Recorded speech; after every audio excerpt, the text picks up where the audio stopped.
একটা মাকড়সা 100টা ডিম পেড়েছে। ধৃতরাজ তাকে বলছে 100টা ডিম আমার হাতে তুলে দাও দেখি। ওই 100টা ডিম গান্ধারী ভেঙে ভেঙে একটা একটা করে ভরে দিয়েছে। মাকড়সাটা কেঁদে কেঁদে বলেছিল, গোবিন্দ এই 100টা ডিম যেন ভেঙে ভেঙে ফেলে দিলাম, আর 100 পুত্রকে হত্যা করলো। আমিও অভিশাপ করলাম গান্ধারের 100টা পুত্র হবে, 100টার মধ্যে একটাও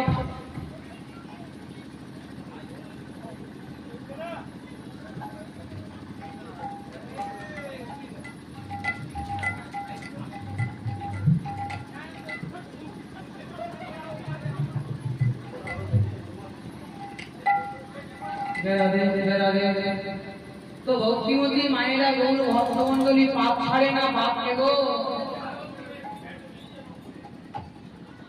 তাই তো ভগবান চিন্তা করছে কি করে আমি দ্বারকা ছেড়ে গোলকধামে যাই। তো বাবা পাপ করলেও কিন্তু একটু ভেবে শুনে করতে হয়। যারা ব্রাহ্মণ মানে না, বৈষ্ণব মানে না, শাস্তি কিন্তু অনিবার্য পেতেই হবে। যারা ব্রাহ্মণ মানে না, এই যোগ্য পবিত্র সুতোটা যখন আমার গায়ে দিয়েছে, আমার বাড়িতে কিন্তু 1000 লোক দিয়েছে। সেই লোকগুলোর আশীর্বাদ, একটা ব্রাহ্মণের এই যোগ্য পবিত্র সুতোটার যে কি গুণ, যে জানে সেই জানে। সেই যোগ্য পবিত্র সুতোটাকে যদি অবমাননা করে, তাকে কিন্তু 6 মাস না হোক বা 6 বছর পর কিন্তু শাস্তি পেতে হবে। তাই তো ভগবান বারবার সিংহাসনে বসে বসে চিন্তা করছে, আর এমন সময় একজন মনের আনন্দে গান গাইতে গাইতে আসে। অবিনয়নে বেশ কৃষ্ণ কাদা নয়ন মোহন নয়নে কৃষ্ণ কাদা নয়নে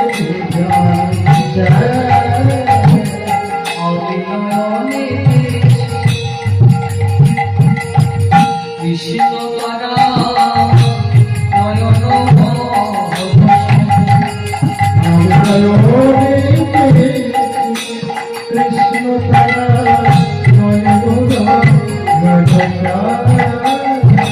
আমার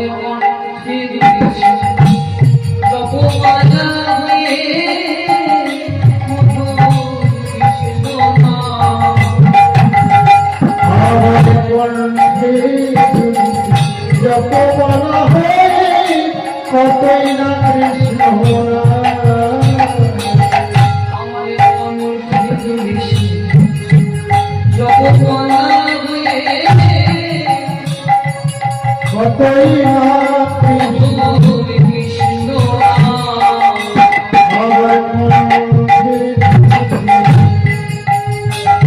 দেখো জপমালা হয় কতই না কৃষ্ণ কৃষ্ণ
ভগবান তাকে প্রণাম করলেন। সেটা কি বাবা? সাধারণ কেউ নয়, তেজস্বী ব্রাহ্মণ দুর্বাসা।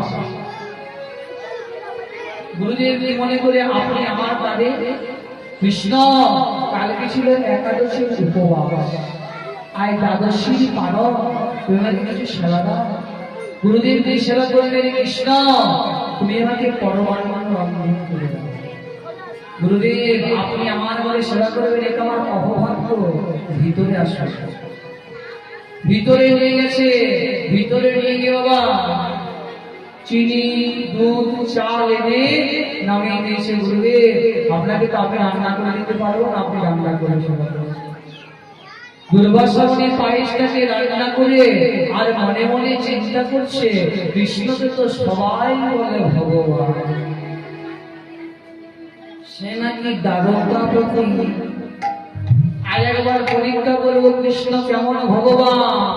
পায়েসটা রন্ধন করে রাখলেন কৃষ্ণ। গুরুদেব আপনি আমায় ডাকলেন, হ্যাঁ কৃষ্ণ কেন? তুমি জানো না বাবা ব্রাহ্মণকে সেবা দিয়ে কি দক্ষিণা দিতে হবে? গুরুদেব কি দক্ষিণা নেবেন? কৃষ্ণ কি দক্ষিণা চাই জানো বাবা? তুমি যে দ্বারকার সিংহাসনে বসে রয়েছ, অনেক দিন ধরে ওই সিংহাসনটা আমার একবার করে বসতে ইচ্ছে করে, একবার বসতে দেবে? গুরুদেব একবার কেন 100 বার বসুন। দুর্বাসনে গেট করে গিয়ে দ্বারকার সিংহাসনে বসেছে, ডান পায়ের উপর বাঁ পাটাকে দিয়ে আর নাচাচ্ছে যেন কত দিনের মতো। কৃষ্ণ আমাকে কেমন দেখাচ্ছে? বলেছিল দ্বারকার রাজা। বলে তুমি? বলে আমি হলাম প্রজা। তাহলে কৃষ্ণ রাজার আদেশ তোমার গায়ের অলঙ্কার বলে একটা করে খুলে খুলে নামিয়ে দাও। ভগবান গায়ের অলঙ্কার বলে একটা করে খুলে খুলে নামিয়ে দিয়েছে। দুর্বাসা বলছে, কৃষ্ণ এতক্ষণ দ্বারকার সিংহাসনে বলেছিলে, মনে হচ্ছিল যেন দ্বারকার রাজা। এখন কি মনে হচ্ছে জানো? যেন বিরহীন কাঙাল। এখন যদি দ্বারকার দিকে তাড়িয়ে দিই, তুমি কোথায় যাবে? গুরুদেব আমার একটা দ্বার খোলা রয়েছে। কোথায়? আমার মধুর বৃন্দাবন। সেখানে গিয়ে কি করবে? সেখানে কি করবো জানো কৃষ্ণ? ওই আমি ব্রজে দেব গড়া করি, আরে মেঘে খাবো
তোমার যথেষ্ট গুরু ভক্তি নেই, তোমার অগাধ গুরু ভক্তি কৃষ্ণ, তোমার কাছে কি গুরু দক্ষিণা চাই জানো বাবা? যে গরম গরম পায়েসটা রান্না করেছি সেটা তোমাকে সর্বাঙ্গে মানতে হবে। ভগবান মনে মনে চিন্তা করে আমার নাম হলো ভক্তবৎস, আমার নাম হলো ভক্তদিন, ভগবান ভক্ত যা বলে আমাকে তাই করতে হয়, আমি তো বলেছি ভক্তই আমার মাতা পিতা, ভক্তই আমার গুরু, ভক্তরা করবো ভক্ত জনাই নামে রেখেছি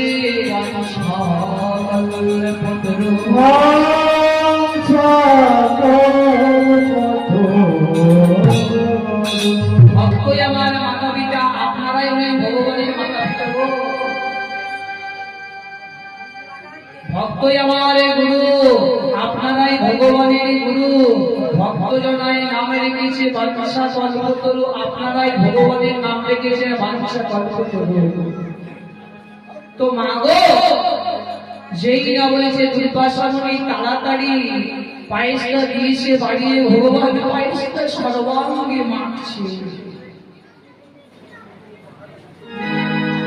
মাখতে মাখতে মাখতে মাখতে যেই না চরণের তলায় মাখতে গেছে, একটু ব্রাহ্মণের রন্ধন করা পায়েস কিশোরী চরণের তলায় মাখবে। দুর্বাসা মুনি বলছে কৃষ্ণ সর্বাঙ্গে মাখা হয়ে গেছে বলে হ্যাঁ। কৃষ্ণ বলে দাঁড়াও তো দেখি।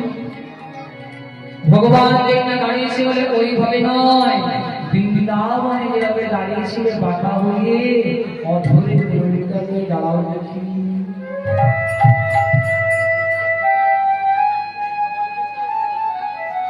ভগবান যেখানে বাঁকা হয়ে দাঁড়িয়েছে, দুর্বাসা মুনি চাইতে চাইতে চাইতে চাইতে যেই না চরণের তলায় চাইতে গেছে, চিৎকার করছে কৃষ্ণ। গুরুদেব চিৎকার করলেন কৃষ্ণ তুমি সর্বাঙ্গে পায়েসটা মাখলে, চরণের তলায় মাখলে না কেন? গুরুদেব ব্রাহ্মণের রন্ধন করা পায়েস কিশোরী চরণের তলায় মাখবো। কৃষ্ণ আর আমি পারলাম না বাবা, এত বাঁচাবার চেষ্টা করলাম আর আমি তোমাকে পারলাম না। কেন গুরুদেব কৃষ্ণ এত বাঁচাবার চেষ্টা করলাম আর পারলাম না? সর্বাঙ্গে পায়েসটা মাখলে সারা শরীরটাই লোহার মতো, চরণের তলাটা লেগে গেল কাঁচা, জড়াবের যখন বান মারবে বানটা সারা শরীরে এসে লাগবে না, বানটা লাগবে তোমার চরণের তলা। জড়াবের হলো বালির পুত্র অঙ্গ, ভগবান যেদিকে বালিকে দিয়ে বিদ্ধ করেছিল, বালির পুত্র অঙ্গ কেঁদে কেঁদে দূরে বলেছিল দুর্বাদল আমার পিতাকে তুমি বিনা দোষে হত্যা করলে, বলে তুমি আমার কাছে কিছু চাইবে না। ভগবান বলেছিল আমি একটাই চাইবো, কি জানো? আমার পিতাকে তুমি মেরেছো, আমি কবে তোমায় মারতে পারবো। বলে কবে মারবে জানো? যদি তখন তুমি কৃষ্ণ হও, সেদিন আমি তুমি হবে জড়াবেন, আমাকে বান মারবে, বানটা লাগবে চরণের তলায়। ভগবান বসে আছে গাছের ডালে, জড়াবেন থেকে তাকিয়ে দেখছে কোন মনে হয় পাখি বসে আছে। কোন পাখি? ময়ূর পাখি। ময়ূর হাত নিলে ময়ূরের ভিতরটা জবা ফুলের মতো লাল, গোবিন্দের চরণের তলায় হলো লাল। ময়ূরের ঠাট্টা হলো পাকের মতো, গোবিন্দের চরণের ঠাট্টা হলো পাকের মতো। যেই না জড়াবেন ময়ূরের বানটা মেরেছে, বানটা গোবিন্দের চরণের তলায় লেগে ঠাকুর আমার গাছের ডালের থেকে মাটিতে পড়ে গেছে, গড়া হয়ে যাচ্ছে আর চিৎকার করছে চলি সকতি না কাপে ধর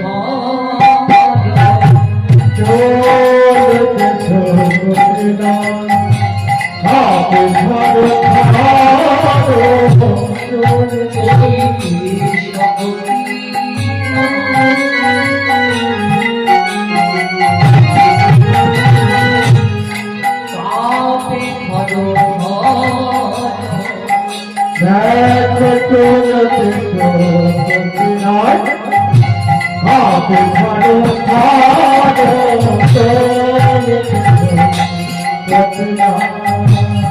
এবার আমায় বাঁচাও রাধে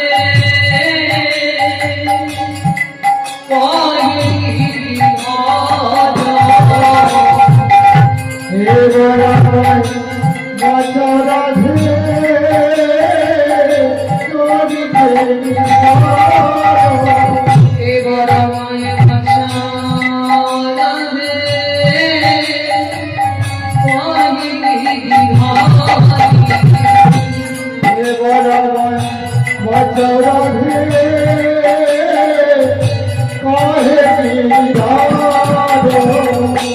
তুমি সারা রাধে আমার জীবন তুমি আমার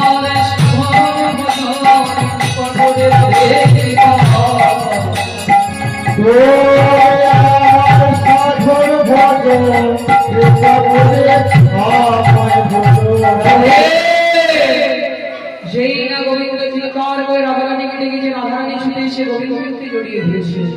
তাই রাধা কৃষ্ণ ধূতন এক হয়ে তুলসী পত্র হইল অতি পাবনে ভাব সুনীড়ে আস্তে আস্তে সচিবাকার করেছে। সচিবাকার করেছে নিয়ে পান করলেন। আশ্চর্য লোকে গোবিন্দের গো রাধার গোরা শুভ দিনে জন্মগ্রহণ করলো। নাম হলো কি? শ্রীকৃষ্ণ চৈতন্য মহাপ্রভু। স্বয়ং করেছেন কোথায়? শিবাসাদি নাই অবশ্যই স্বয়ং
সুখে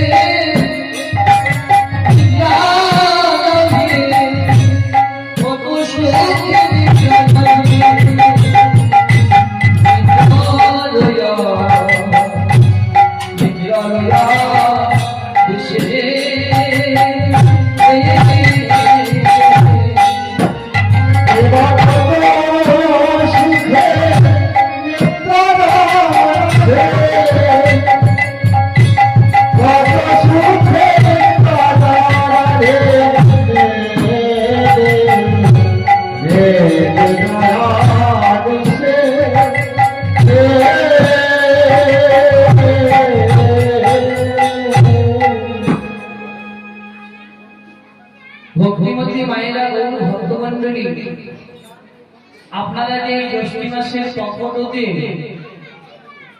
এত সুন্দর ভাবে ধৈর্য ধরে বসে আছেন, চিৎকার শব্দ করে, খুব সুন্দর লাগছে। আর আপনাদের চরণে শতকোটি প্রণাম যে বাবা এই ত্রিপলে গ্যাসের মধ্যে আপনারা বসে আছেন, এটা কিন্তু বিশাল ব্যাপার। তো আমি এতক্ষণ যেটা গাইলাম সেটা হলো গৌর চন্দ্রিকা। একটা খুব সুন্দর বাড়ি বানালাম, বাড়িটার মধ্যে এমন একটা জিনিস আছে না লাগালে বাবা হবে না, সেটা হলো চৌকাঠা। তেমনি বৃন্দাবন লীলায় প্রবেশ করতে গেলে আগে চৌকাঠাটা পার হতে হবে। চৌকাঠা হলো আমার নিতাই গৌরের কথা আশ্রয় করতে হবে, চৌকাঠাটা পার হয়ে আসতে হবে। তাই আমার রাধা গোবিন্দের চরণ আশ্রয় করে, আমার নিতাই গৌরসারের চরণ আশ্রয় করে, আমার মাতা পিতার চরণ আশ্রয় করে, আমার সাধু বৈষ্ণব ব্রাহ্মণ সকলের চরণ আশ্রয় করে, ভক্তিমতী মায়ের চরণ আশ্রয় করে, আমার শিক্ষাগুরু শ্রী শ্রী মনোরঞ্জন চক্রবর্তী মহাশয়ের চরণধুলি মস্তকে নিয়ে, আমার গুরুমাতা সুদীপ্তা চক্রবর্তীর চরণধুলি মস্তকে নিয়ে কীর্তন জগতে খুব একজন কনিষ্ঠতম কীর্তনীয় বাবা মাননীয়া বিষ্ণু বন্দ্যোপাধ্যায়। লীলার আলোকে অনেক কিছু ভুলভুতি হতে পারে, নিজ নিজ মনে সন্তান মনে করে, ছোট্ট ভাই মনে করে দোষ ভুল মার্জনা করবে। তো মাগো, কুঞ্জবর্ণনে কিন্তু লীলা হয় দুইবার, একটা হলো মুরলী বর্ষণ আর একটা হলো কুঞ্জবর্ণন। কিন্তু আমি যেটা গাইব সেটা কিন্তু মুরলী বর্ষণ না, সেটা হলো কুঞ্জবর্ণন। তো বাবা,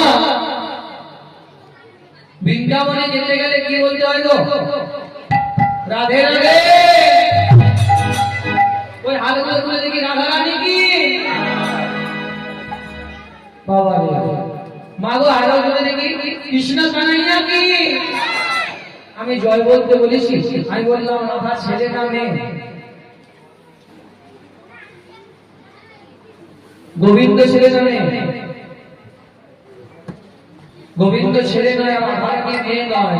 রাধারানী হলো ভক্তির প্রতিমা, আর গোবিন্দ হলো আমাদের কৃপাতমন।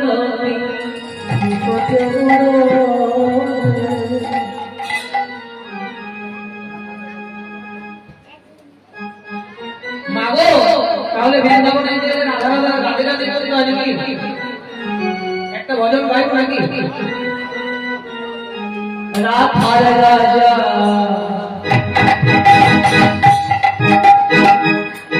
বলে দে না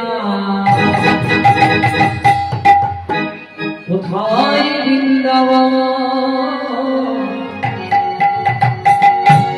শ্যামকুণ্ড রাধা কুণ্ড গোবর্ধন।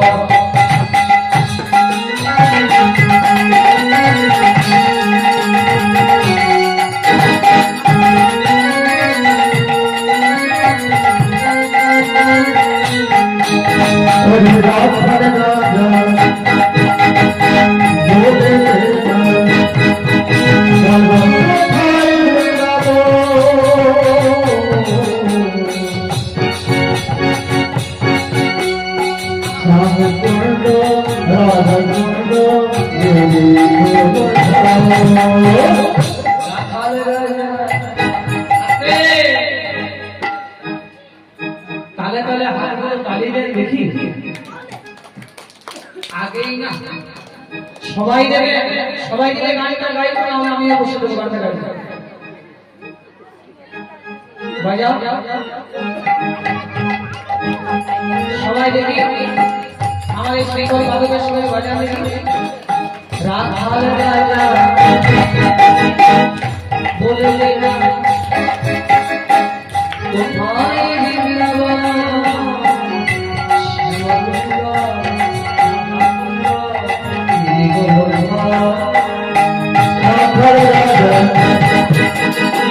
বলে দেনা কোথায় বৃন্দাবন রাধে কুন্দ রাধা কুন্দ যেদিকে করে ভাগবতী সে যমুনা উদার হয়ে যায় পুষ্প আছে শ্যামা ভাগ্যবতী যমুনা উদার হয়ে যায় গোঠে দেশে রাধার রাজা বাঁশরি বাজায় ভাগবতী সে যমুনা উদার হয়ে যায় গোঠে দেশে রাধার রাজা বাঁশরি বাজায় রাধা বলে না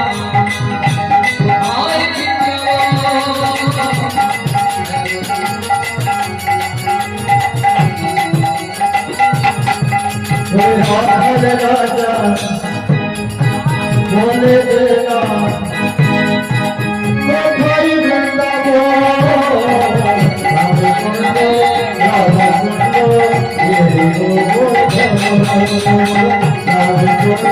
রাধে কুন্দ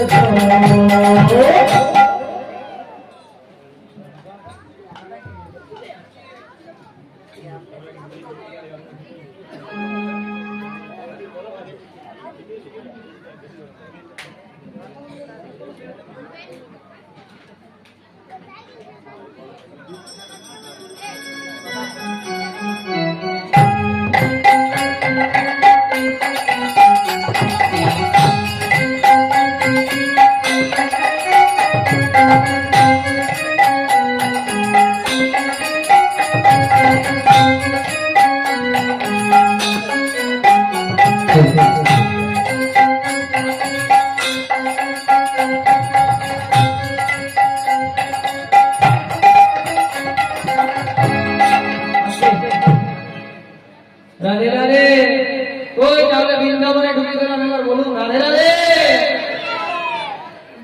নতুন করে বৃন্দাবনে যেতে হয় যেখানে হয় হরি নাম সংকীর্তন সেটা হয় বাবা মধুর মধুর বৃন্দাবন যেখানে হয় বৈষ্ণবের আগমন সেটাই হলো বৃন্দাবন যেখানে হয় বাবা ব্রাহ্মণের আগমনে সেটাই হয় নব বৃন্দাবন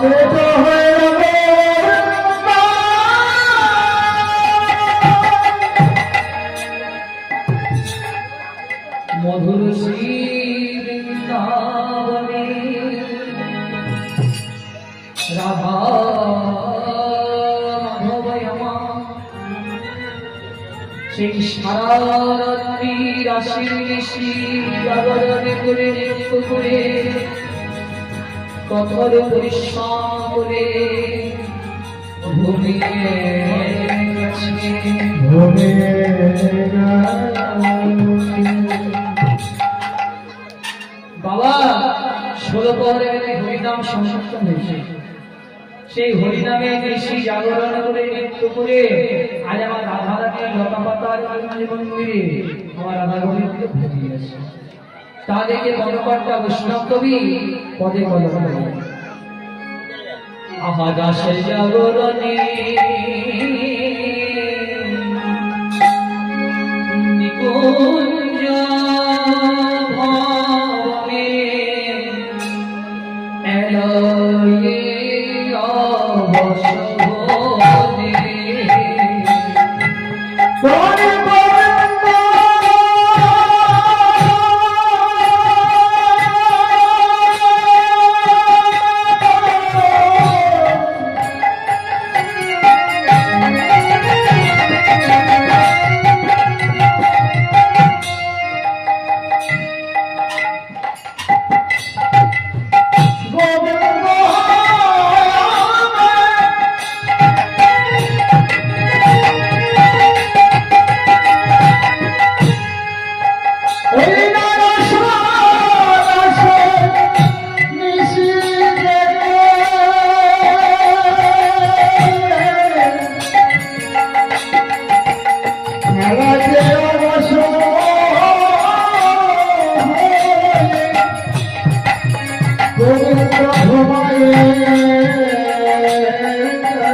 আমার রাধা গোবিন্দ ঘুমিয়ে গেছে, আমার রাধা গোবিন্দ ঘুমিয়ে গেছে, আমার রাধা গোবিন্দ ঘুমিয়ে গেছে, আমার রাধা গোবিন্দ রাধা ঘুমিয়ে গেছে।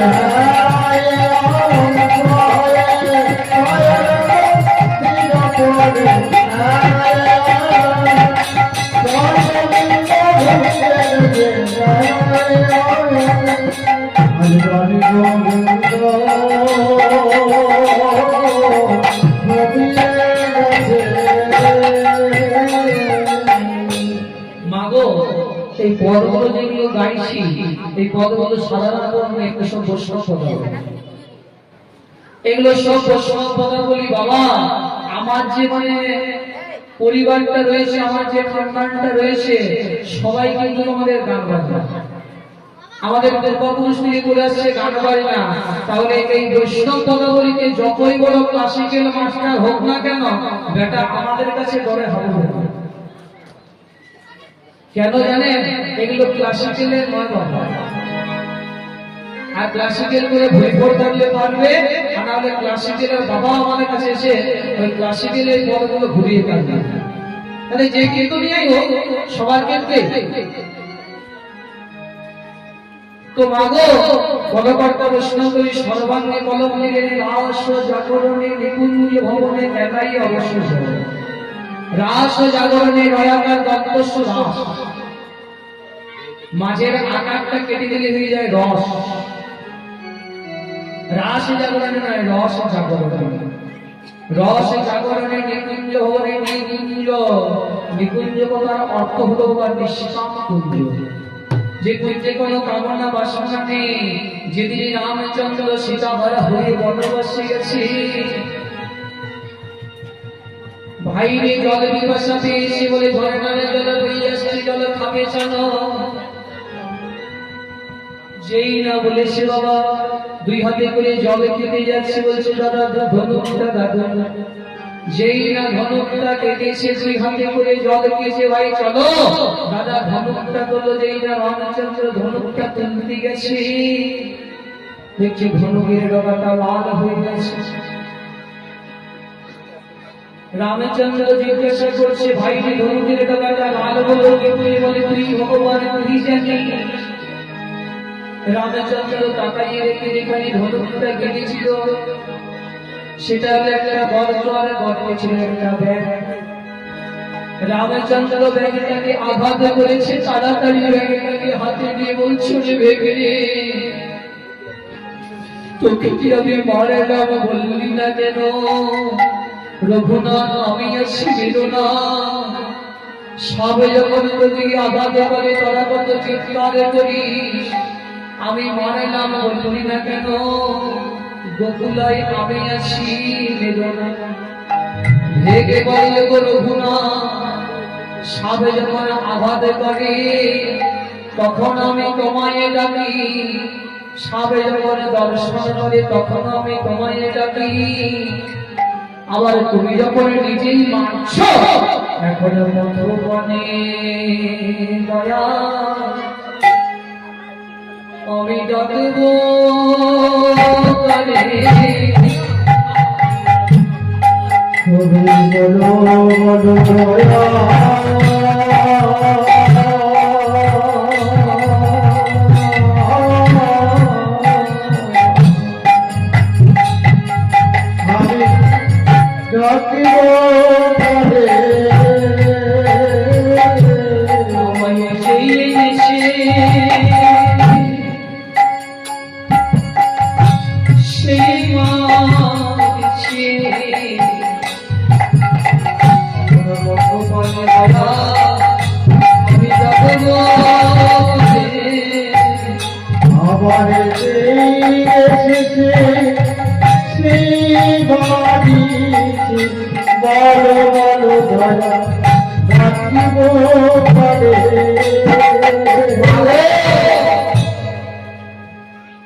ভক্তিমতী মায়েরা গৌর ভক্তমণ্ডলী রাস জাগরণে নিকুঞ্জ ভবনে একাই অবশ্য হল।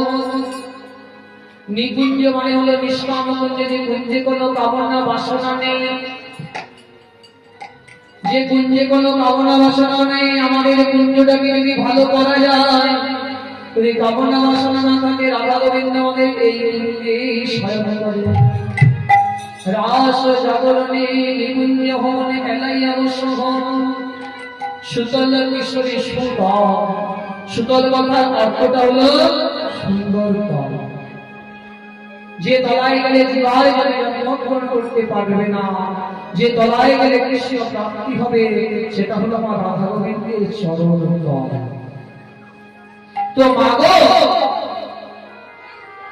আপনাদের এই সরাগবাড়া প্রাঙ্গণে এই জ্যৈষ্ঠ মাসের পক্ষে কুঞ্জবন্ধন গান হচ্ছে, কোন ভক্ত গান শোনার জন্য মাথায় গামছাটা দিয়ে আসছে। আজকে আজকে মনে মনে চিন্তা করছে যে একটু বিশ্রাম করে নি, কুঞ্জভঙ্গ গান হচ্ছে, সংস্কৃত যাবো, গান শোনা হবে, সেবা পাওয়া যাবে। আস্তে আস্তে একটি গাছের তলায় বসে পড়েছে, শীতল বাতাস দিচ্ছে, গাছের তো ধর্ম শীতল বাতাস বাতাস। বাবাজি বসে বসে চিন্তা করছে কি ব্যাপার, খুব সুন্দর বাতাস দিচ্ছে, এত দূর হেঁটে হেঁটে না, খুব খিদে পেয়েছে, যদি কিছু খেতে পেতাম তো ভালো হতো। বলা না, দুটো মেয়ে সোনার টাকায় সেবা নিয়েছে, বলছে বাবাজি সেবা করে। যেই না গিয়েছে বাবাজি আনন্দ মনে সেবা করেছে, সেবা করে মনে মনে চিন্তা করছে কি ব্যাপার, খেতে চাইলাম খেতে পেলাম, সাথে সাথে খাবারটা একটু বেশি হয়ে যাবে, যদি একটু শুতে পেতাম তো ভালো হতো। বলাও না, দুটো মেয়ে খাট বালিশ বিছানা মশারি নিয়ে বলছে বাবাজি বিশ্রাম করে নেবে। যেই না শয়ন করেছে, বাবাজি মনে মনে চিন্তা করছে কি ব্যাপার, শুতে চাইলাম শুতে পেলাম, সাথে সাথে খাবারটা বেশি হয়ে গেল, শুতে চাইলাম শুতে পেলাম, কিন্তু পাগুলো খুব ব্যথা করছে, যে দুটো মেয়ে সে চিপে বলাও না, দুটো মেয়ে সে পাগুলো টিপে দিচ্ছে। বাবাজি মনে মনে চিন্তা করছে, খেতে চাইলাম খেতে পেলাম, শুতে চাইলাম শুতে পেলাম, পাটি পাতে চাইলাম পাটি পাতে পেলাম, আবার এত সুস্থ ভালো নয়। এই গভীর জঙ্গলে যদি আমার একটা বাঘ আসে আর ঘাড় ধরতে গিয়ে চলে যায়, বলাও না একটা বাঘ এলো ঘাড় ধরতে দিয়ে আর চলে গেল। মাগো, গাছের তলাটা হলো রাধা গোবিন্দের চরণ তল, আমরা সেখানে গিয়ে সবাই বসে আছি, খেতে চাইছি খেতে পাচ্ছি, শুতে চাইছি শুতে পাচ্ছি। দয়া করে আমরা এখানে বাঘকে ডাকবো না। বাঘ হলো জীবের কামনা বাসনা বিশাল একটি বাঘ। এই বাঘকে যদি আমাদের দেহের মধ্যে ডাকি তাহলে আমাদের আর সাধন ভোজন হবে না। একটা রাজবসতি গান আছে না বাবা, আমি চাই না মাগো রাজা হতে, চাই না মাগো রাজা হতে,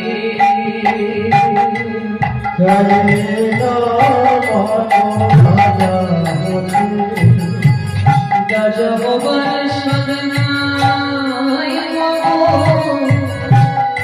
ডুবরাজ রূপায় মাথিতে, আমার দহর সাথ নাই ভাগো দুবেলা যেন পায় মাঝেতে, চাইনা মাগো রাজা হতে, মাগো চায় না মাগো রাজা হতে, চাইনা মাগো রাজা হতে পারিলে না মা দুবেলা খেতে পারে। কথাটা বাজো, চাইনা মাগো রাজা হতে পাইলে না মা দুবেলা খেতে, কখন দুবেলা? একবার আষাঢ় বেলা একবার যাওয়ার বেলা দুবেলাই খেতে পাই। আবার কি বলছে, মাটির ঘর বাঁশের খুঁটি মা পারি যেন ঘরে জোগাতে, মাটির ঘোড়ার বাঁশির খুঁটি পাই যেন তার খড় জোগাতে, মাটির ঘর আর বাঁশের খুঁটি মা মাটির ঘর। এই দেহটা হলো আমার মাটি আর বাঁশের খুঁটি মা, খুঁটি হলো জীবের ধারে ধারে পা। মাটির ঘর আর বাঁশের খুঁটি মা তাই পারি যেন খড় জোগাতে, খড় হলো জীবে বিশ্বাস নিষ্ঠা ভক্তি ভাব প্রেম, এই ধর্মগুলো যেন আমাদের দেহের মধ্যে যোগাযোগ করে। তাই তো বলছে মাটির ঘর বাঁশের খুঁটি মা পারি যেন খড় জোগাতে, ওর মাটির ঘোড়ার বাঁশির খুঁটি পাই যেন তার খড় জোগাতে, যদি গালালে কোথায় লেখো মায়া গালার কোথায় রে পারবো না এর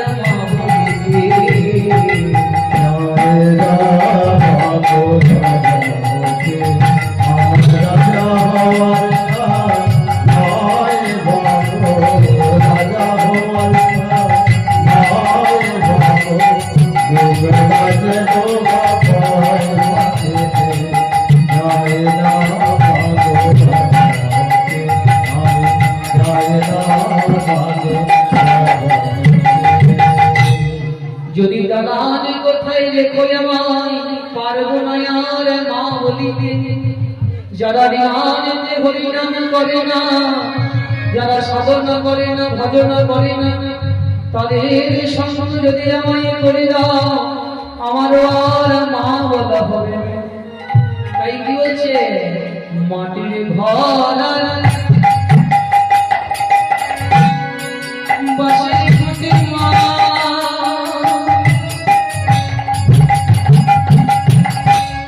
পারি যেন খড় জোগাতে,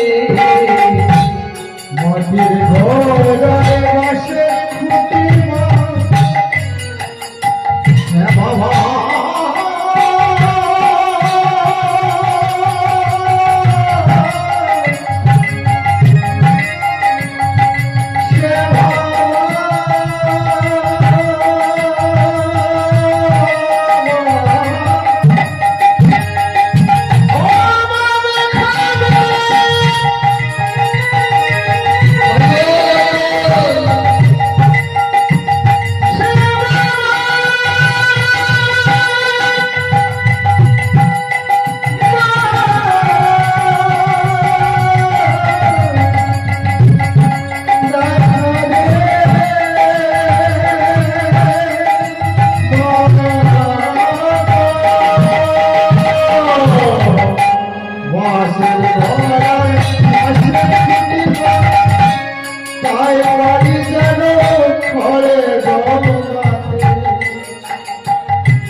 যদি কালা দেখো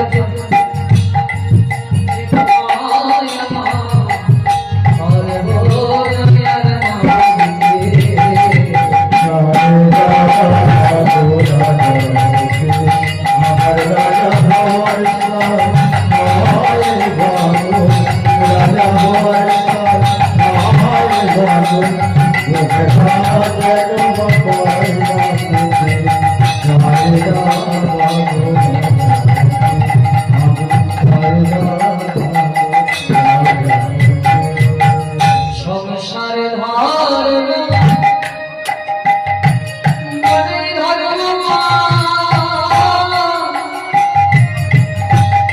তাই করে না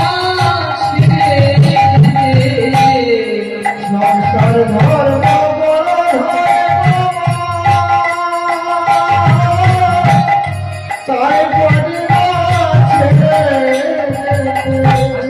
সংসারে ধর্ম মনে ধর্ম তাই করে না ছেড়ে যেতে মাগো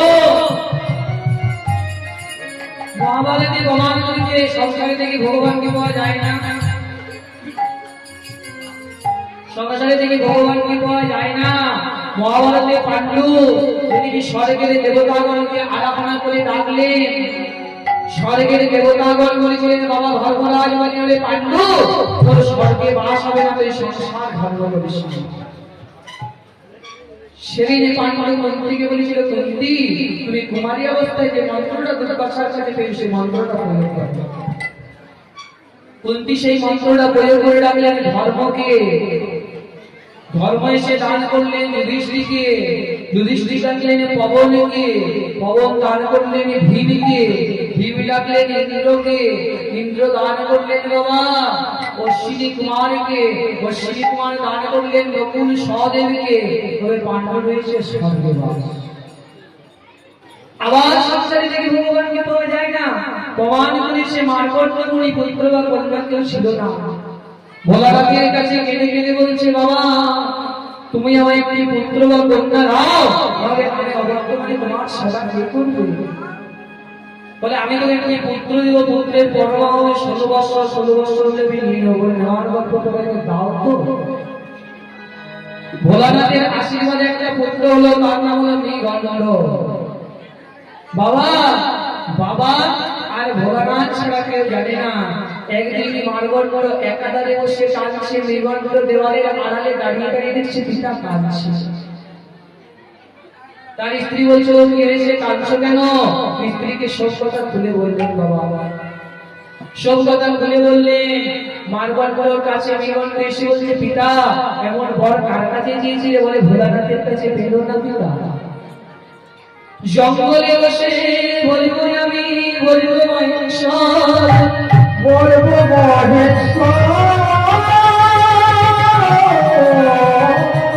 মহেশ্বরের বলে আমি বলব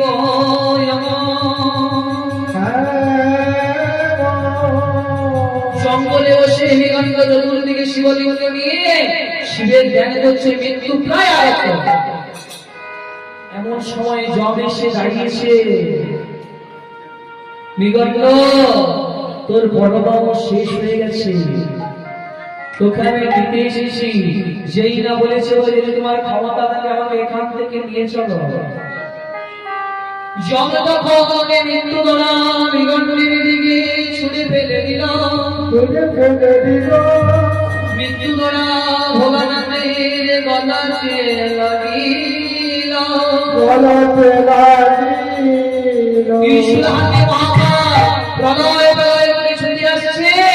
এমন সময় এসে দাঁড়িয়েছে বাবা জমের কাছে জম বলছে বাবা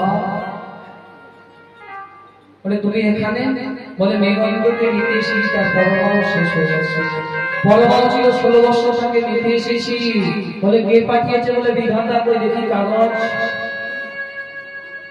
যেই না দিয়েছে কাগজটার দিকে তাকিয়ে দিচ্ছে 16 বছর তিনয়নি ভোলা কপালের নয়ন থেকে এক ফোঁটা জল পড়ে শরীরে ডান দিকে হয়ে গেল একটা শূন্য দিগন্তের পরমাও 160 বছর বাবা সংসারে থেকে ভগবানকে পাওয়া যায় না সংসারে থেকে অমর পাওয়া যায় না তাই তো রামপ্রসাদ ঠাকুর বলছে সংসার ভব বড়ই ভগবান তাই পারি না ছেড়ে সংসার ধর্ম বড় ধর্ম তাই পারি না সাধু রাম প্রসাদ এই নিবেদন রাম প্রসাদ এই নিবেদন হরে দিও মা ওই পথে হরে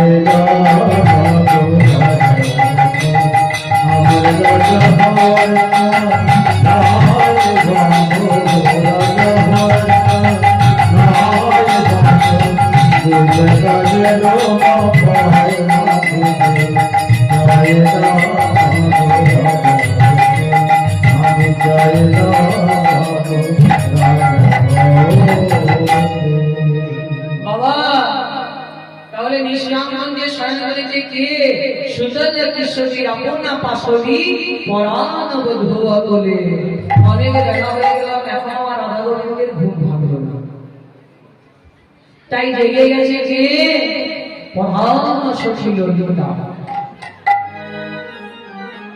ললিতা জেগে গিয়ে যুগল দর্শন করেছে বাবা ললিতা যুগলে দর্শন করে বলছে তোমার বাল্যকালে গেল তোমার কৈশোরে কালে গেল তোমার যৌবন কালে গেল বৃদ্ধ কালে গেল এখনো আমার রাধা গোবিন্দের ঘুমার ভালো না এই যুগলে সাধারণ যুগল নয় যদি নয়ন যুগল ভালো থাকে বাবা এই যুগলে দর্শন করা যায় তাহলে এই যুগল দর্শন হয় না ভক্তিবন্দী মায়েরা গৌর ভক্তবন্ধী দেখবেন আমাদের পুরুলিয়ায় একটা খুব সুন্দর কথা রয়েছে কোন সাধু বাবা যদি মাথায় শিখা গলায় তুলসীর মালা আর কপালে যদি হরিনামের মন্দির থাকে বাবাজি পার হয়ে গেলে কি বলা হয় গো বাঁচাও সাধু বাবা ওই আমার সঙ্গে আপনারা বলুন বাঁচাও সাধু বাবা বাহ বাহ এখন বাবা মাকে নিয়ে পার হয়ে যাচ্ছে যেতে যেতে কিছুগুলো ছেলে বাবা ক্রিকেট খেলছে ক্রিকেট খেলতে খেলতে দর্শন করে বলছে যেই না ক্রিকেট খেলতে খেলতে দর্শন করে বলছে বাঁচাও সাধু বাবা বাবা তাড়াতাড়ি ঘুরে এসে বলছে হ্যাঁ রে তুই বলছিস বাঁচাও সাধু বাবা কিসের সাথে বাঁচাও তোর কি হয়েছে বলছে বাবা আমি প্রত্যেকদিন চুরি করতে যাই আর ধরা পড়ে যাই কেন ধরা না পড়ি তার উপায় করে দাও বলে তার উপায় কি করবো বলে শোন তুই দীক্ষা নিয়েছিস মাগো আপনারা দীক্ষা নিয়েছেন কারা কারা দীক্ষা নিয়ে হাতে বলুন দীক্ষা কোটার মানে জানেন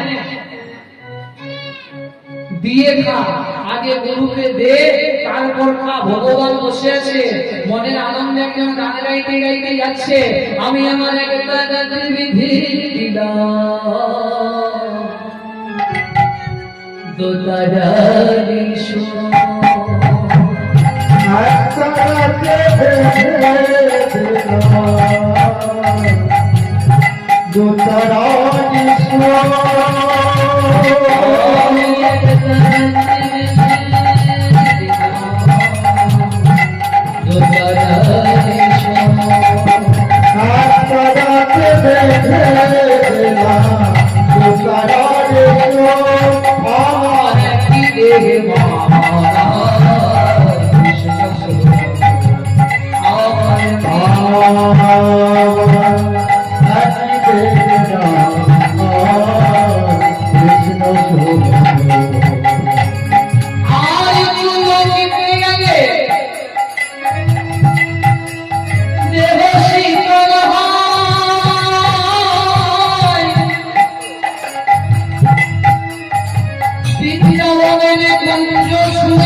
Oh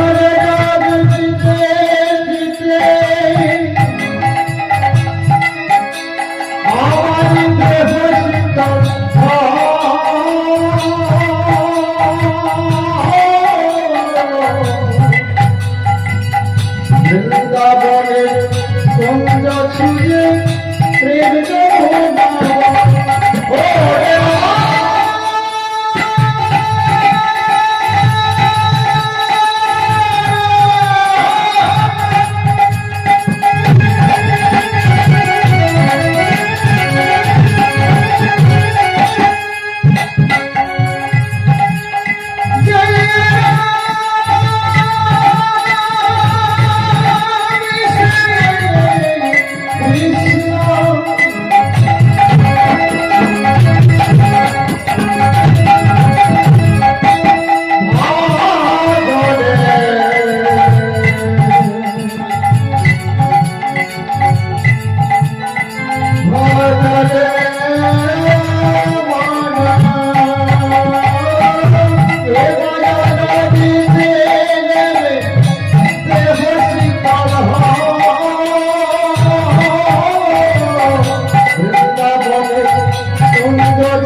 যেই না গিয়ে দাঁড়িয়েছে তখন ভগবান একজনাকে দিয়ে বলা হরিবল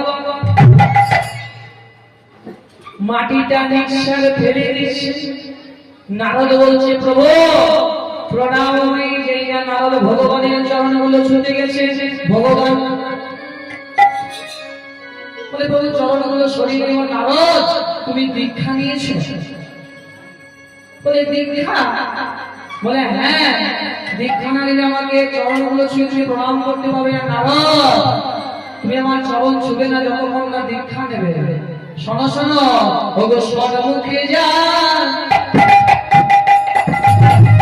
জগৎগুরু আমার তুমি কৃষ্ণ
গুরুর কথা আমি কথা দিলাম সকালে যাকে আগে দেখবো তার কাছেই দীক্ষা নেব।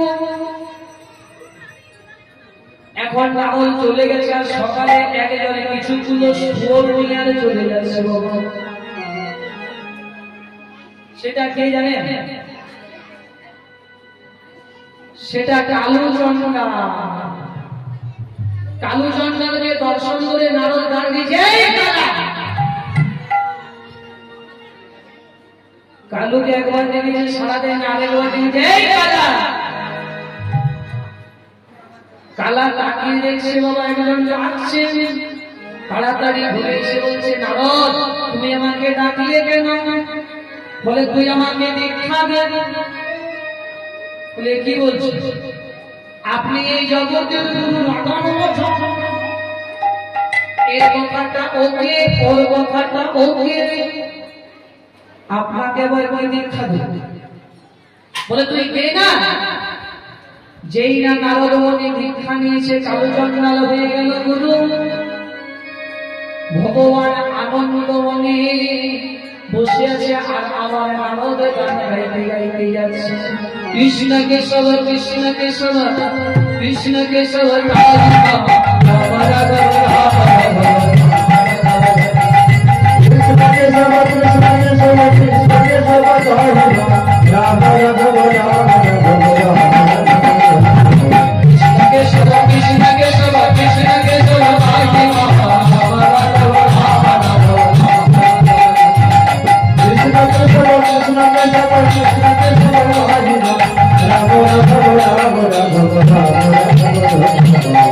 ভগবান কে যেই না হরি বল ভগবান বলছেন নারদ তুমি দীক্ষা নিয়ে বলে হ্যাঁ বলে কে গুরু বলে গুরু হয়েছে যে আলো চন্দ্র বলে এখনই বার হোক চন্ডালকে বলেছে গুরু বলে আগে বলো গুরু কি জিনিস বলে আমি তো জানি না বলে তাহলে কে জানে বলে তুমি চলে যাও ব্রহ্মার কাছে ব্রহ্মা বসে আছে আবার নারদ চলে যাচ্ছে কৃষ্ণ কেশব কৃষ্ণ কেশব কৃষ্ণ কেশব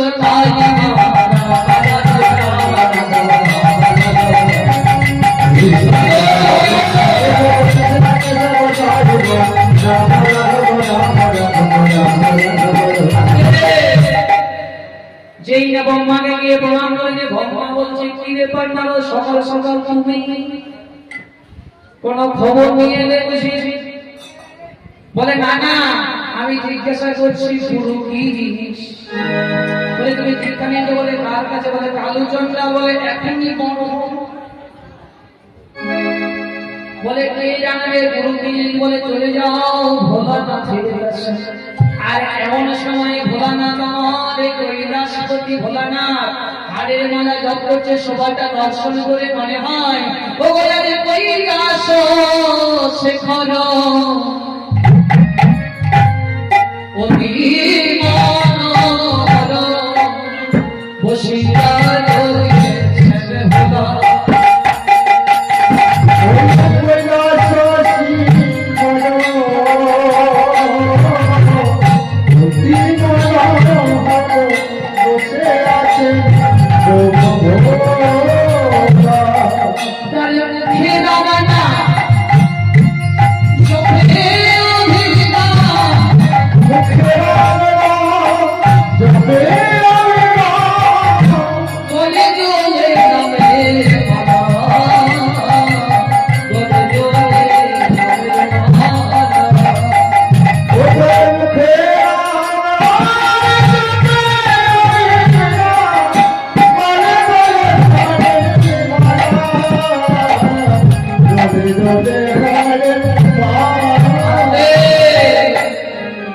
যেই নাগে দাঁড়িয়েছে ভোলানাথকে প্রণাম করেছে বাবা প্রণাম হই ভোলানাথ বলছে কি খবর নারদ বলে গুরু কি জিনিস আমি গেছিলাম ভগবান কৃষ্ণের কাছে দিতে উত্তর পারলো না আমি গেছিলাম ব্রহ্মার কাছে ব্রহ্মা উত্তর দিতে পারলো না কারণ তোমার কাছে বলে উত্তর আমিও দিতে পারবো না তুমি চলে যাও অনন্ত নাগের কাছে এইবারে যেই না অনন্ত নাগের কাছে গেছে অনন্ত নাগের কাছে গিয়ে যেই না দাঁড়িয়েছে অনন্ত নাগ বলছে নারদ কি ব্যাপার বলে আমি একটা প্রশ্ন নিলাম বলে কি প্রশ্ন বলে গুরু কি জিনিস বলে শোনো নারদ তুমি যে প্রশ্নটা করলে আমার সঙ্গে এসো ডেকে নিয়ে গেছে বলছে এই বড় পাথরটা তোলো যেই না নারদ মনে খুলেছে বলে নারদ কেমন লাগছে বলে ভারী লাগছে বলে একবারে গুরুর নাম করো যেই না নারদ মনে জয় গুরু বলে পাথরটা তুলেছে বাবা পাথরের ওজন কমে গেছে বলে নারদ কেমন লাগছে বলে পাথরের ওজন কমে গেছে বুঝতে পারলে বলি গুরু কত শক্তি যোগাতে পারে কত শক্তি যোগাতে পারে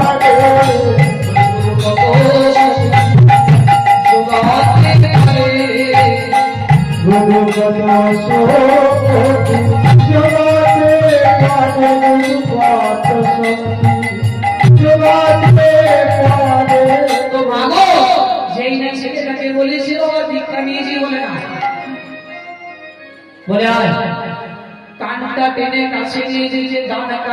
টিপে বাবা বাগানে মন্ত্র দিচ্ছে।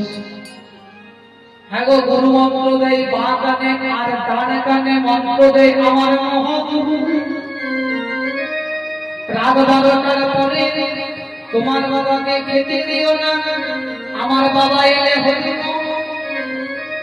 তোমার মাকে নিচে শুতে দেবে, আমার মাকে পালঙ্কে শুতে দেবে। এটা হলো বাবা মহাগুরু। এই মন্ত্র যে পেয়েছে সংসার ধূলিসাৎ হয়ে গেছে। তো ভক্তিমতী মায়েরা গৌর ভক্তমণ্ডলী যেই না দীক্ষা দিয়েছে বলছে শোষণ, আমি তোকে দীক্ষা দিলাম, আজ থেকে তোকে সত্য কথা বলতে হবে। বলে আমি কথা দিলাম গুরুদেব, আজ থেকে সত্য কথা বলবো। চোর মনে মনে চিন্তা করছে আজকে গুরু দীক্ষা নিয়ে নিয়েছি কি হবে। চলে গিয়ে রাজার ঘরে চুরি করতে ঢুকেছে। যেই না পাওয়ার তালিকায় নাম মেরেছে, রাজার মুখই বলে কে?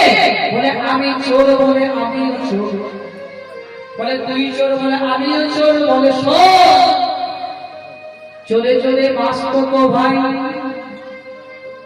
তুই কেন এসেছিস? বলে আমি রাজার ঘরে চুরি করতে আছি। কেন? আজ আমি জানো আমি এতদিন থালাবাটি গাছ চুরি করে গেছি, আজ থেকে আমি রাজার ঘরে চুরি করবো বলে গুরুদেবের কাছে দীক্ষা নিয়েছি।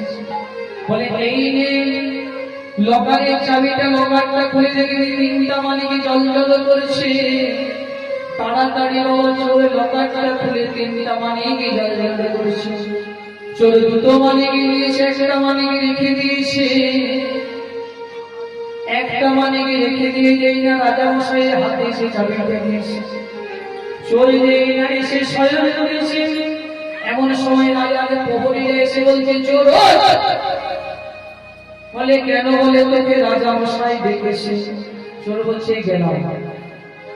যেই না রাজা মশাইয়ের কাছে এসে দাঁড়িয়েছে, রাজা মশাই আমাকে ডাকলেন কেন? বলে কাল তুই চুরি করতে দিয়েছিলি। বলে হ্যাঁ। বলে তুই যার বুকে পা দিয়েছিলি সেটা কে জানিস? সেটা ছিল আমি। তুই কি নিয়েছিস? বলে তিনটা মানিক ছিল, দুটো মানিক নিয়েছি, একটা মানিক রেখে দিয়েছি। যেই না বলেছি তাড়াতাড়ি করে চোরকে চুরি করে রেখে দেবে? মাগো রেখে দেবে? যেই না বাবা তাড়াতাড়ি চোরকে বলছে তুই তারা মন্ত্রীকে বলছে যাও মন্ত্রী লকারটা খুলে দেখবে একটা মানিক আছে কিনা। যেই না মন্ত্রী লকারটা খুলেছে, দেখছে একটা মানিক জল জল করছে। তাড়াতাড়ি করে লকারটা থেকে মানিকটাকে নিয়ে বাবা পকেটে ঢুকিয়েছে। বলে 10 টাকা বেরো, চুরের ভাগ হয়ে যাবে। যেই না এসে দাঁড়িয়েছে, বলে রাজা মশাই চুরি করলে কি কেউ রেখে দেয়? চোরকে বলছে চোর যা বলছে সত্যি। বলে না, ওর পকেটটা একেবারে চেয়ে দেখো। যেই না পকেটটা চাইতে বলেছে, বলছে ওই পকেটটা দেখি। যেই না পকেটটা দেখেছে বাবা, দেখছে একটি মানিক জল জল করছে। তাড়াতাড়ি মন্ত্রীর কাছে বাবা নিয়ে মানিকটা নিয়ে চোরের হাতে দিয়ে বলছে যাও এই মন্ত্রীকে কারাগারে নিয়ে যাও, আর সত্য কথা বলার জন্য আমি এই মানিকটা আমি চোরকে দান করলাম। যেই না বলেছে বাবা, চোর মানিকটা হাতে নিয়ে বলছে গুরুদেব একটা সত্য কথা বললে যদি তিনটা মানিক পাওয়া যায়, তাহলে বরাবরে যদি সত্যের পথে চলা যায়। বলি আমার গোবিন্দ মানিক পাবই পাবো, গোবিন্দ মানিক পাবই পাবো। আমার গোবিন্দ মানিক পাবো পাবো। আমার গোবিন্দ মানিক পাবই পাবো। যদি সত্যের পথে চলা যায়, গোবিন্দ মানিক পাবই পাবো। যদি সত্যের পথে গোবিন্দ মানে বাবুই বাবু সত্যের পথে থাকা যায় গো। গোবিন্দ মানে বাবু সত্যের পথে থাকা যায় গো। গোবিন্দ মানে বাবু সত্যের পথে থাকা যায় গো। গোবিন্দ মানে বাবু সত্যের পথে থাকা যায় গো। গোবিন্দ মানে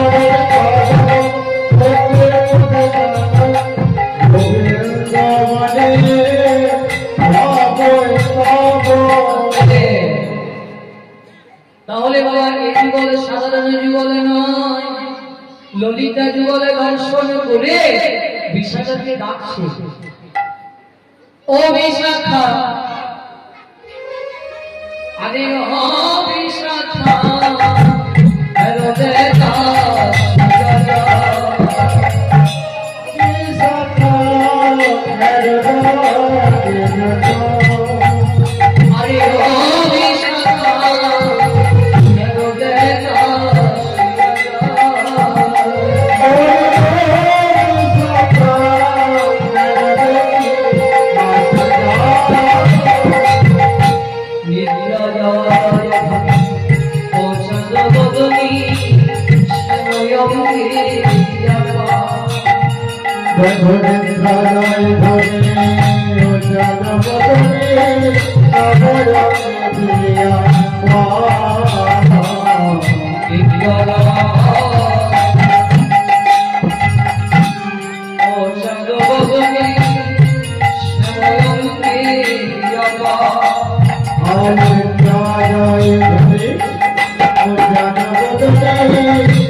যে চরণে ভক্তগণ তুলসী চন্দন দিতে ভয় পায়, যে চরণে বনমার মাঞ্চির লক্ষ্মী সীমিত চরণ, সে চরণে চরণ বিরাজ, যে চরণে গঙ্গা জলেন্দ্রে প্রবাহিত, সে চরণে চরণে রাধা ভক্তি গেছে। আবার সে দেখতে শাখা যাহার কত গরম পেড়েছে, নাগারের ভুজ শিখান করেছে, নাগারের ভুজ শিখান করেছে,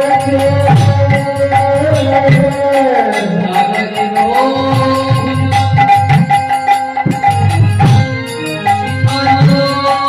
করেছে, নাগারের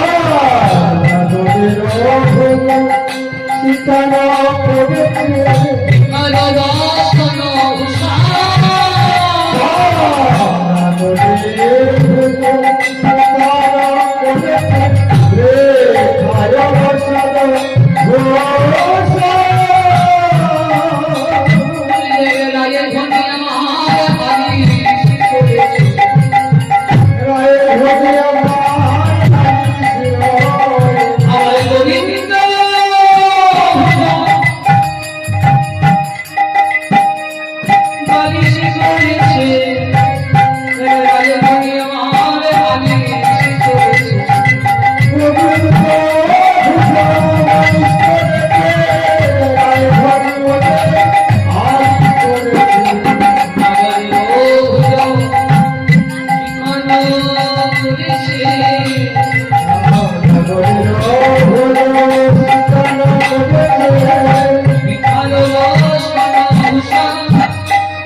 Hey,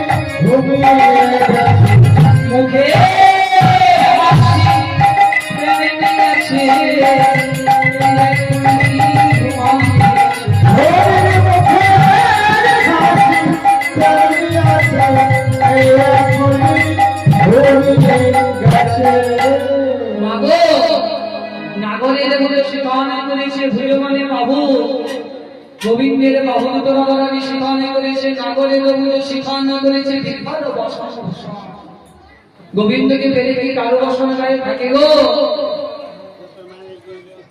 বাবা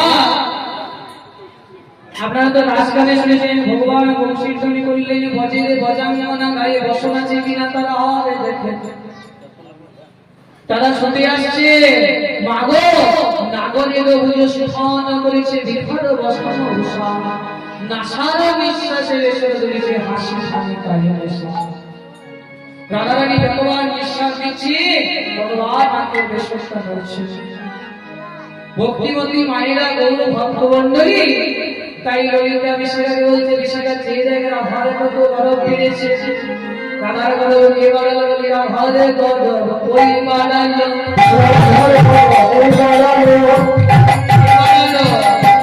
আরে বারে রাধা সবকে ধরে রাধার গরব ওই বাড়ালো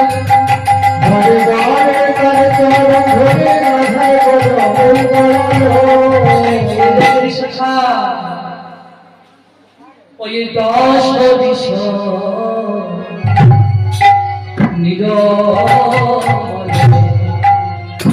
ভেদ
ললিতা বিশাখাকে বলছে বিশাখারে বিদ্যাকে দাও তাই সকলে সখী মিলে বিদ্যাকে দেখছে শেষে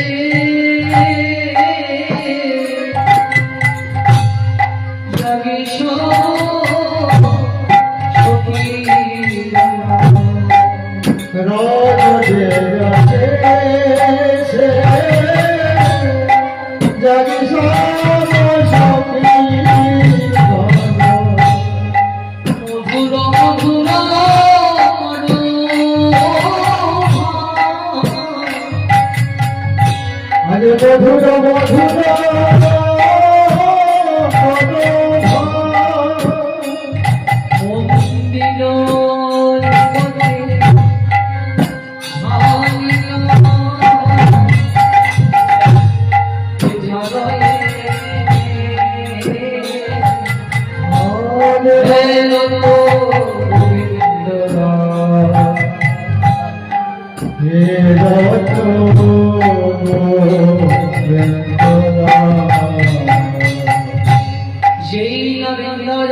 কোথায় যাচ্ছে ওই নয়ন সাথে কবিতা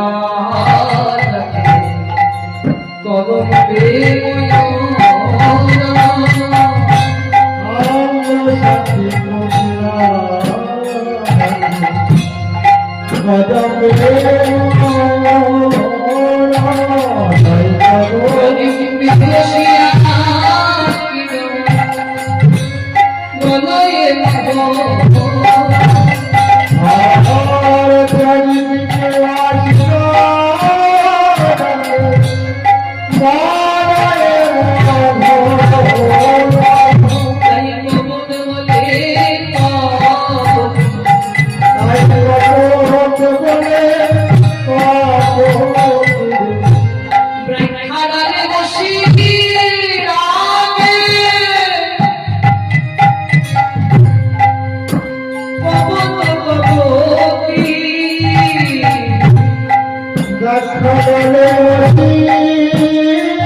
কপতি বলে হরি কপ এ প্রতি পরবর্তী নয়, এ প্রতি তোমার প্রতি আমার প্রতি আর প্রতির প্রতি জগৎপতি।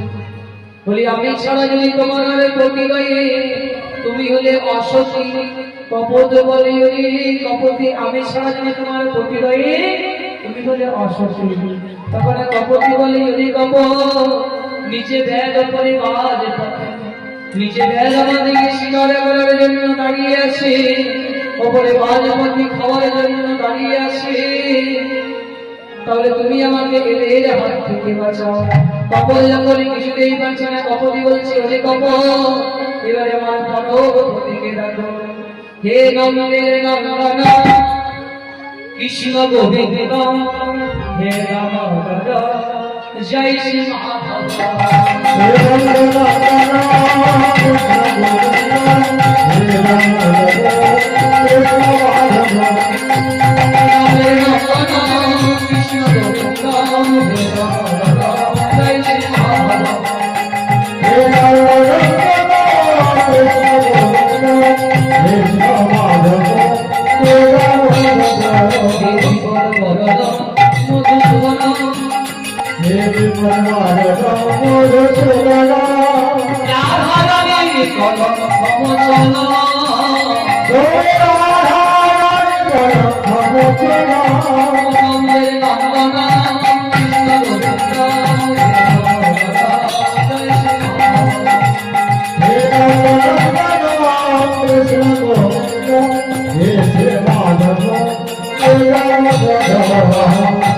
কপতে কপতি সুযোগ কেউ কাটারে বলে কারা ডাকছে বাবা বৃন্দাবনের নিত বসুনিয়া পাখি শুধু বলে আমারে কৃষ্ণ মদন মোহন মদন মোহন শনি বলে আমারে রাধা বামে যত বামে যত শুধু বলে আমারে কৃষ্ণ যিনি ধরেছিল শালি বলে আমার রাধা শক্তি সংসারিণী সারি শক্তি সংসারিণী। তাই বলে কে রাখছে রায়ে জাগো জাগো সারি সুষমা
রজনী প্রভাত হইল বলিত তোমারে রজনী প্রভাত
এইবারে সবাই ডাকলে কেউ ঘুম ভাঙাতে পারছে না বাবা, তারা ডাকছে বৃন্দাবনের দুটো পোষণিয়া বাঁদর আর বাঁদরী।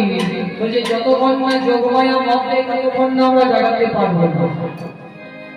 তাই সকল পাখি মিলে যোগমায়াকে ডাক দিলেন, আয় মা কোথায় মা যোগমায়া যোগেশ্বরী।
মর্দেন্দুরেখা শাম্ভন চক্রন নিপালন বিশিকা রোহিত বিক্রম শিক্ষুষা নারায়ণ ভোনা মুখীলান তেজ চক্রয়ন্তি যোগমরে কান্তি যশ পরিপিতাম সেবিতাম শিক্ষিকামদা নমো মহারাজগত্রম প্রতিনাশিনী নমো নমঃ ওম সর্বভূতমতকে শিবে সর্বাত্মকারিকে শরণ্যে ত্বমকে নারায়ণে শ্রী শ্রী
বলছে রাধা গোবিন্দের ঘুম এখনো ভাঙলো না, তাই বানর বানরীকে না বললে বানর বানরী জাগাবে না।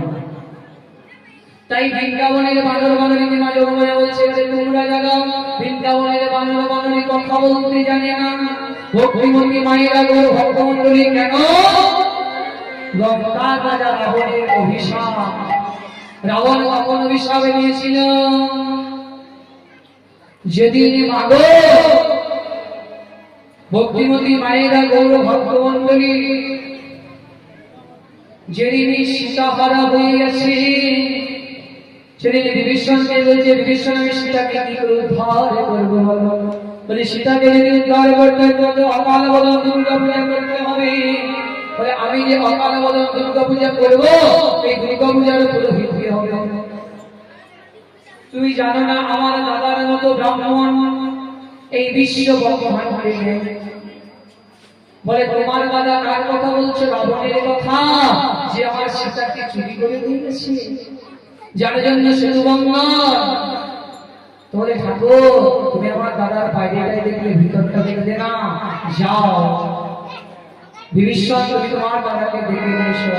মাগো যে জায়গাটায় বিভীষণ যাচ্ছে সেই জায়গাটা বিভীষণ ছাড়া কেউ জানে না রাবণ থাকে। যে গ্রামে বিভীষণ চলে যাচ্ছে লক্ষ্মণ ঠাকুর বলে দাদা বিভীষণ আমিও যাবো। বলে দাদা আমিও যাবো। বলে তোমাকে যেতে হবে না। বলে না, রাবণের বিশ্বাস নেই, যদি কিছু করে তখন একটা ছড়া নিয়ে আর চলে যাচ্ছে। তখন বানর বানরে করে তাকিয়ে দেখে লক্ষ্মণ ঠাকুর যাচ্ছে, বিভীষণ যাচ্ছে, যদি রাবণের কিছু করে তখন একটি মাছিও দাঁড়িয়ে করে বহুতে না জানিয়ে চলে যাচ্ছে। আর সেই সময় রাবণের আমি সীতার এই জীবনে যদি সামনে নিয়ে গায়ন ধরায় ভক্ত ভাসিয়ে বলছে, রাধা তুমি সবাইকে তুলে নিয়ে গায়নে রাবণের মতন রাস্তাকে কবে নেবে? যে গাছে 1 লক্ষ ফুল 1 লক্ষ 25,000 কবি। এমন সময় বিভীষণ বাড়ি গিয়ে ডাকলেন যে দাদা তাড়াতাড়ি করে রাবণ বাইরে এসে বলছে আয় ভাই। যেই না বিভীষণকে জড়িয়ে ধরে আলিঙ্গন করছে, পেছনে দাঁড়িয়ে আছে লক্ষ্মণ। তাড়াতাড়ি বিভীষণকে ছেড়ে দিয়ে বলছে, ওরে লঙ্কাবাসী রেখে যাবে নেই রে ঘরে, কার চরণ পড়েছে অনন্ত অবতার লক্ষ্মণ এসেছে আমার ঘরে। যেই না লক্ষ্মণ ঠাকুরের চরণ যুগলে নয়ন তলায় ভক্ত ভাসিয়ে ঘুমাইয়ে দিতে যাবে, দেখছে কমরে একটা ছড়া গুণা রয়েছে। ঠাকুর তুমি তো বিভীষণের সঙ্গে যে কয়েকটা কমরে ছড়া গুণে নিয়ে এসেছো, এখন তো আমরা যুদ্ধে নেই, এখন আমরা শিবিরে। ওই ছড়াটা আনার জন্য, তোমার এই কুটিলতার জন্য আমি তোমাকে অভিশাপ করলাম, তোমাকে দিয়ে রামচন্দ্র বর্জন করব, তার জন্য লক্ষ্মণ বর্জন। এবারে কিছুটা তুমি দরজার মধ্যে মাসি রূপ ধারণ করে বানরে বানরে বসে আছে। রাবণ দর্শন করে বলছো, রে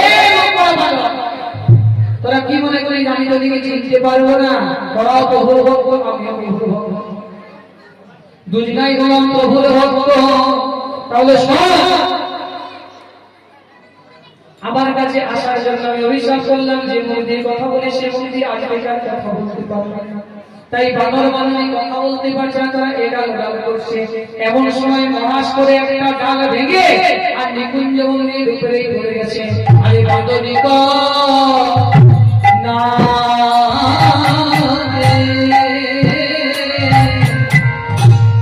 আরে চমকে উঠি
মনে কৃষ্ণ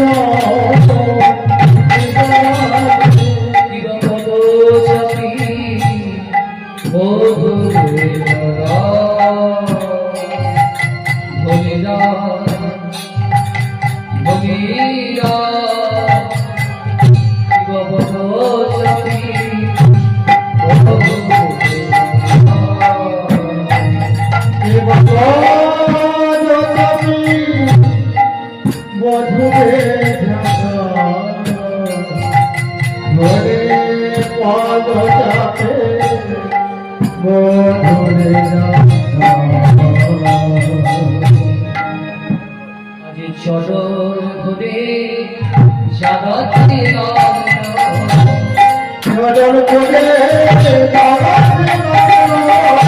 বিশ্ব রাজনন্দিনী জগতে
যেই না গোবিন্দ ঘুরিয়েছে রাধারানী দেখেছি গোবিন্দ জেগেছে আজ উঠিয়া না বড় বড় নিবি দয়া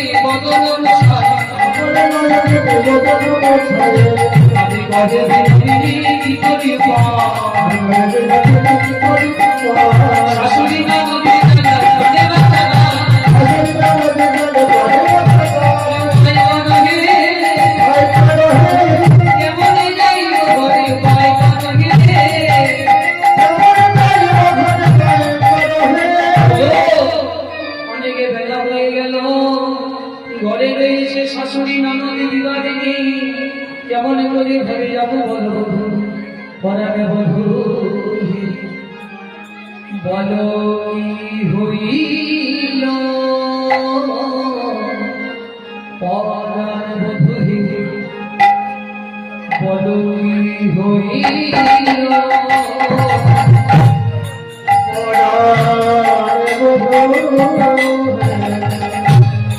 কি হইল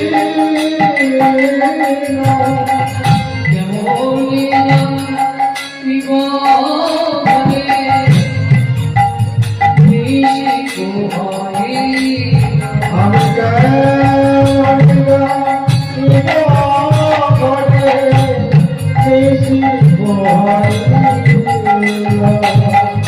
শিবমদ চন্দন এসে গেল যুগে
তোমার ওই ভগবানা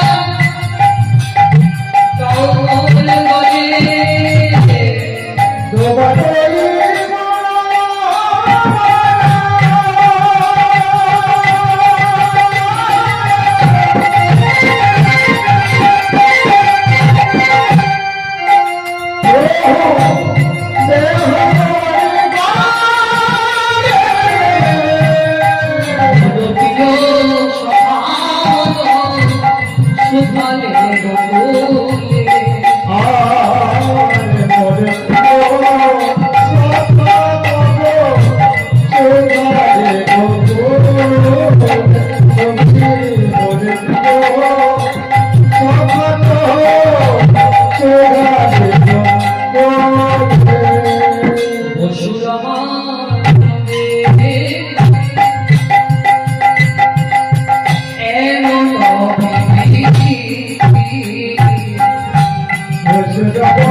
তাই জগতের ধারে ধারে দেখে নিজের নাম লিখিতে লিখিতে পাছে আচরে লেগে যায় ভুলায় লিখি নাম চরণে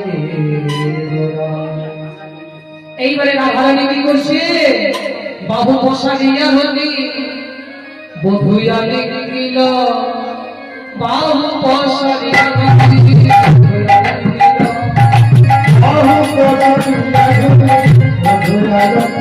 Oh,